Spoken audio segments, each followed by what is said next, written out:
Happy Monday, everybody. Welcome back to another podcast. You know, it's 5:45. Time to get your daily well. Your daily well? Your weekly well. Yeah, I'm new to this whole intro thing, I guess. So thank you for joining Midgards Well as we talk about ancestral DNA today. Yes, this is going to be a nice podcast with a little bit of science. Woo-hoo! Watch out, you're going to learn something. You're going to learn. So, on the subject of this, as in humans, there is a theory out there that even we humans, much like many things in the animal kingdom, have ancestral DNA, or at least a bit of it. I myself have always had this weird fascination and knowledge of boats rigging, of types of ships, especially old medieval ones. I have a giant fascination with naval warfare in the Renaissance period. I have never seen the ocean in my life. I'm a huge history nerd, and I'm just obsessed with the old age. And to me, I think that stems from part of my ancestors' bloodline leaking into my memory, giving me the ability to kind of think about things that I would have never thought about. I've had discussions with some of the other kindred members. One of them has had vivid dreams and thoughts and memories of like Colosseums and stuff, never being to Rome. It's just this weird inkling that you feel a call to something. Or even on that note, memories. We don't technically, with this culture, believe in reincarnation because your soul goes where it goes. But that's kind of arguable since Ragnarok's cyclical. I know. But for the sake of this video, because I don't even fully believe in that. I got my own theory, but that's for the death video. But for the sake of this argument, this video. So reincarnation memories would be kind of your ancestral DNA memories. Yeah. So I knew how to work a Mosin Nagant before I had ever actually shot one. No one showed me how to use it. I loaded that sucker up and I shot it. Did not dislocate my shoulder, unlike everybody else. So. Yay, German ancestors. That's a Russian weapon. It is a Russian weapon. Yeah, they took everything. And then this kind of also leads into proof of this through the animal kingdom. Mm-hmm. There are corvids, monarch butterflies, salmon. Yep, all of these creatures and many, many more. Yes. Including insects we had a discussion about, have this ability to just do things without really thinking about it, or being taught, I should say. Yeah. With crows and ravens, or corvid birds, they have a very good ability to pass down genetic memory. If, let's say, Bob in his red truck runs over a crow or a raven, then the murder or the conspiracy, the grouping of the birds, will show up, mourn the dead, and realize the truck that did it. And then generations after that will have it out for red vehicles. They will be more wary of them, or purposely poop on them. Mm-hmm. Or dive bomb the guy who gets out of said vehicle. And then if you look at monarch butterfly migration patterns, the butterflies that go south are not the same butterflies that come back north, and they always go back to the same nesting locations. So that is something that is inherent in their DNA, where to go. The flight patterns, the destinations, that is all handed down in their DNA. Same with salmon and finding their spawning locations. You know, it's been passed down from generation to generation. They're never shown how to get there, but they always know how to get back. Right. And again, back with like the corvids and whatnot, they even go as far as, there's a story going around, it's a beautiful story. A little girl in England has been feeding the ravens, and they now bring her charms and coins and buttons, pins, fun little things. But now, it's been long enough to where their children are doing it, and she has not fed them. But because their parents knew, oh, this girl feeds us, we give her stuff. Now their hatchlings are able to go out, find their own things, and bring it to the girl for food. So it kind of leads into this aspect of, you know, okay, so the animal kingdom has all of these different aspects that allows them to remember people they've never met, great-great-grandfathers, great-great-grandmothers. Why couldn't it be the same for us? Especially with the fact that the human brain does work on a higher frequency or like an amp setting than a lot of other brains. We're kind of, you know, dolphins are next, and you have some of the chimps and apes and stuff like that. But when you get all the way down to butterflies and insects, creatures that we can't say don't have a brain, but they're very much just don't think. But they just know, oh, I got to spin myself into a cocoon, and I don't know why, but I feel like I need to do this. And then, oh my god, hey, oh, I can fly! Oh, I sprout wings! This is the greatest thing Right. ever! Such a cool surprise. Happy 16th birthday to me. Yeah. 16 days, yeah. Do you think they experience the same puberty confusion that we do? I kind of wonder. I would be terrible though for a caterpillar, because caterpillars don't mate, do they? Like No, what? I don't think so. I think Because they it's only mate the butterfly that butterflies. does. Yeah. So if the caterpillar is like its pubescent stage, and it's sitting around really wanting to bone and having no idea how to, because it hasn't grown the part yet. That's what its cocoon is its misfire. It's locking itself in its room and just handling business itself. Yeah. Right? Finding himself. Okay, we're going on a weird tangent. Let's reel it in. So yeah, so there is a lot of really weird things that people can, like if you go to a certain spot and you feel like you're home, but you've never been there before.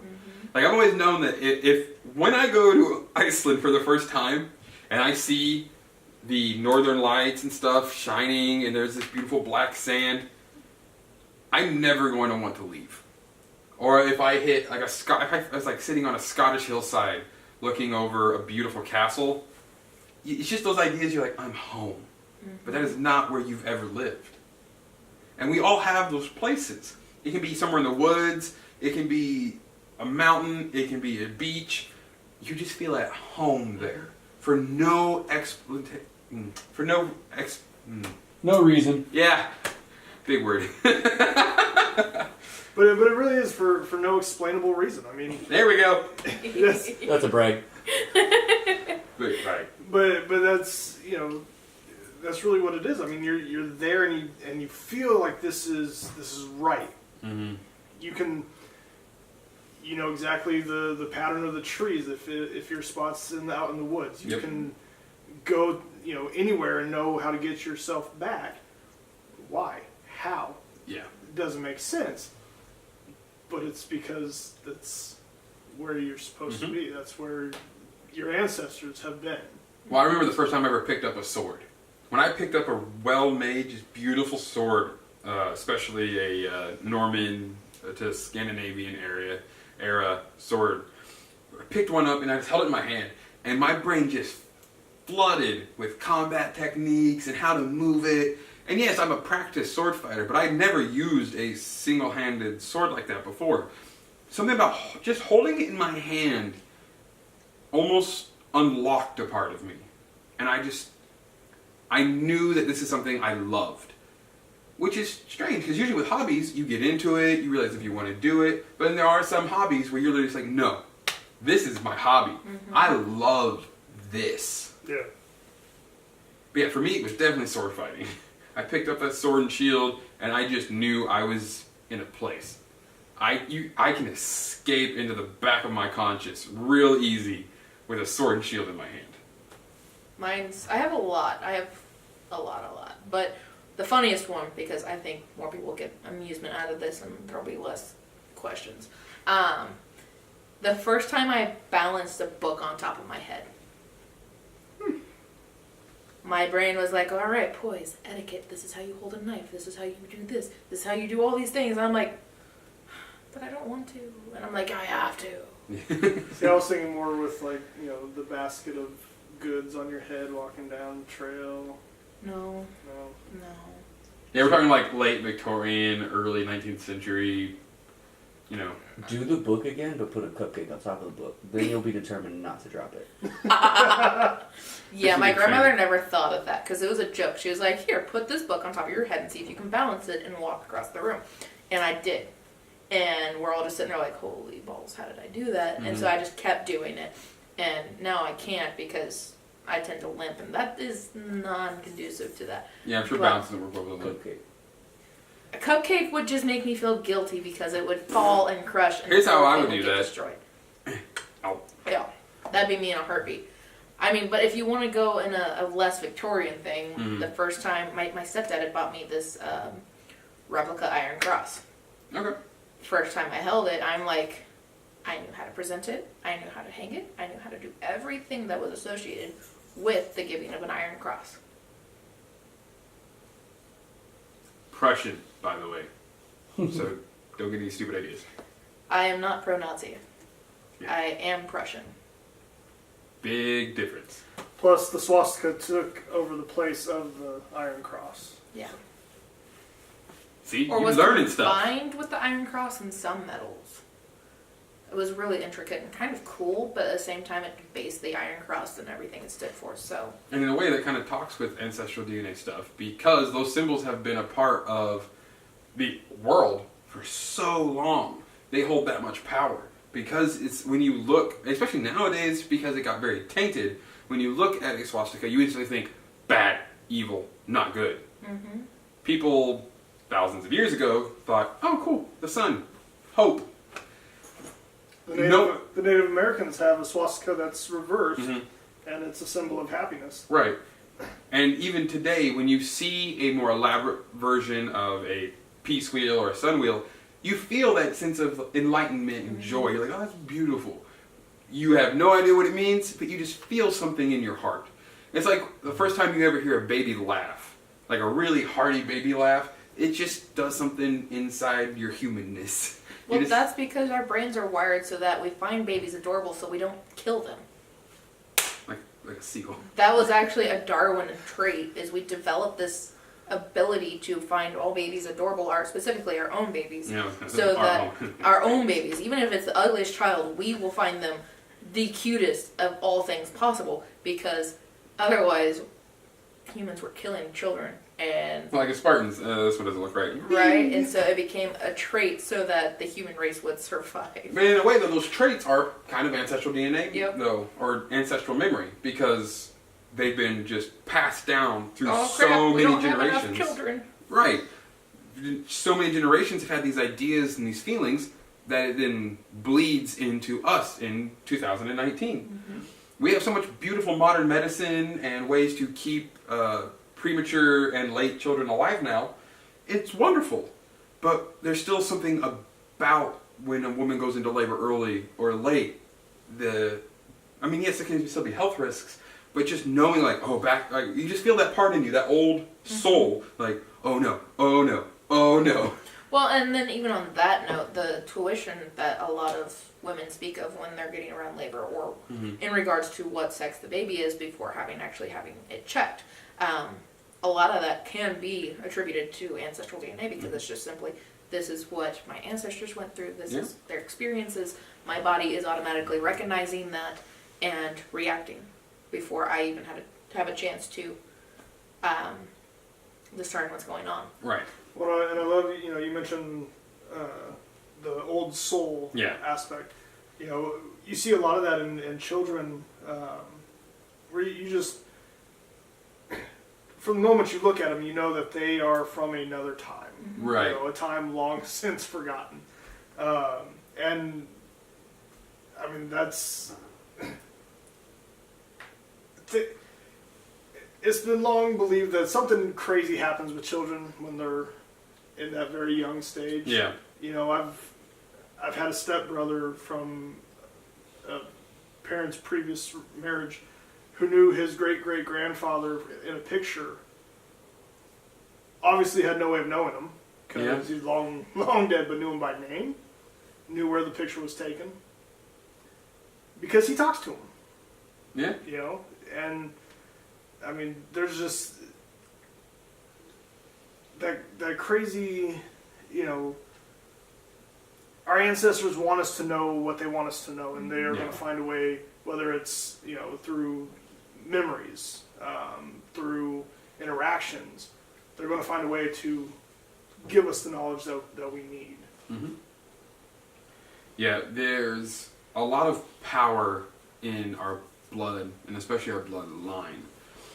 So I think that's one of the main things that's caused for this huge resurgence of heathenism and paganism, is because our ancestors are now coming back in full force, And showing screaming. us, and telling us, you're ruining everything that we worked for by allowing things like money and position in a job to rule your entire life.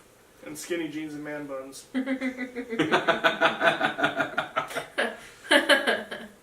Yes. And that's a part of it. It all comes to this fact of, or in like the cycle, where yeah, like the, I know I'm the one to talk.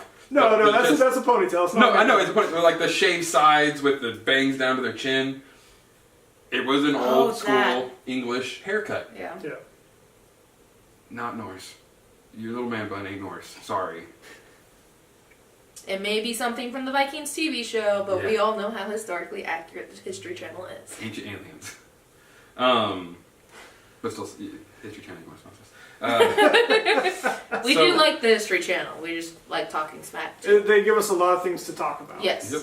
So then that kind of leads into it with things like when you watch stuff like that, random show about a random history event, you're just like, and then That's not right. right, you just feel something wrong. You're just like, that doesn't make sense, and you look it up, and you're like, oh, cool, they took a dramatic liberty Yeah. with this, and you're like, oh no. So my original idea of how it should have gone is totally right, especially like with people, the war tactics historians like me and some of my friends in the Renaissance groups.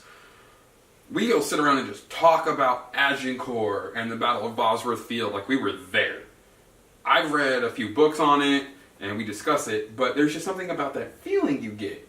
And that passion comes, I think, from ancestral memory. Oh no, without a doubt. I guess it was sword fighting, with bouncing books and stuff. Just being naturally good at something that Like you've rowing a never canoe? done before. Yeah. I'm like crazy good at canoes, dude. I'm like, I will go upriver. It creeps my family out. There's just something about humans that connects us not only just to each other, but to our past selves and to our future selves. That's why we have people like Elon Musk and all these inventors who are hundreds of years ahead of us in thought. Sadly, our technology just can't match what they're trying to make right now. Right.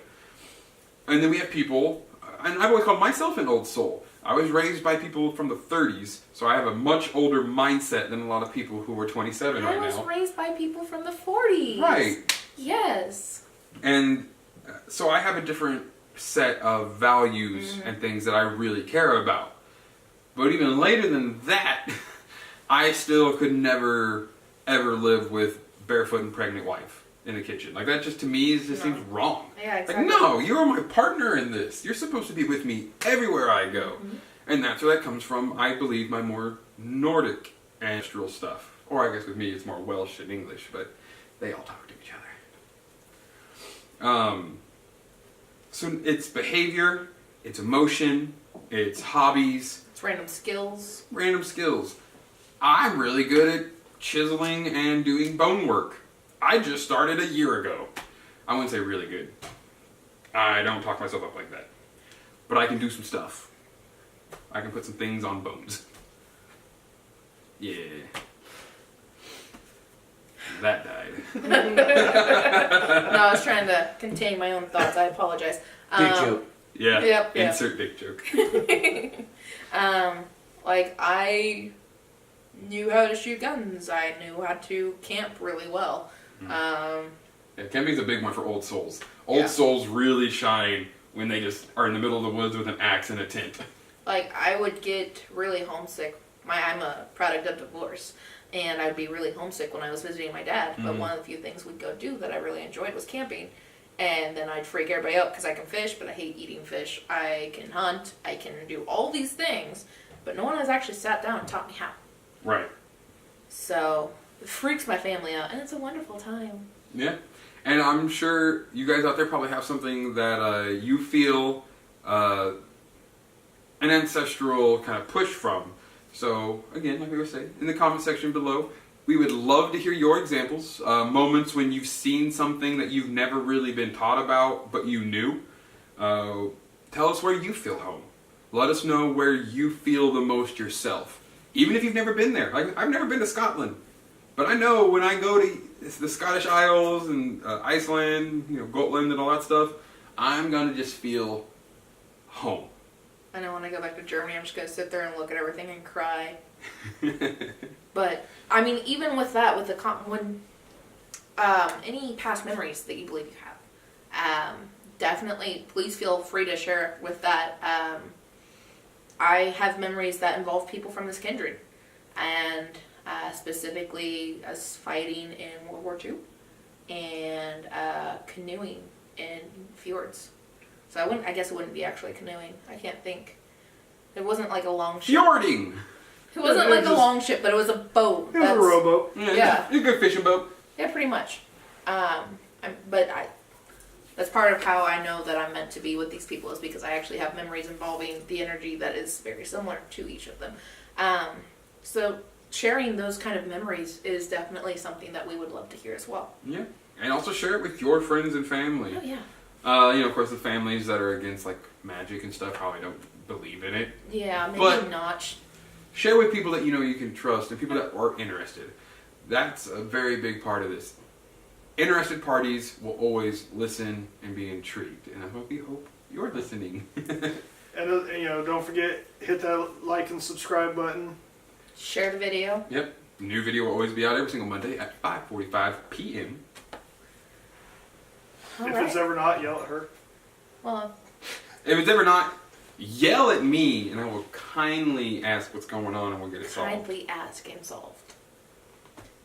But no, As 5:45 every Monday. As always, thank you for drinking from the well.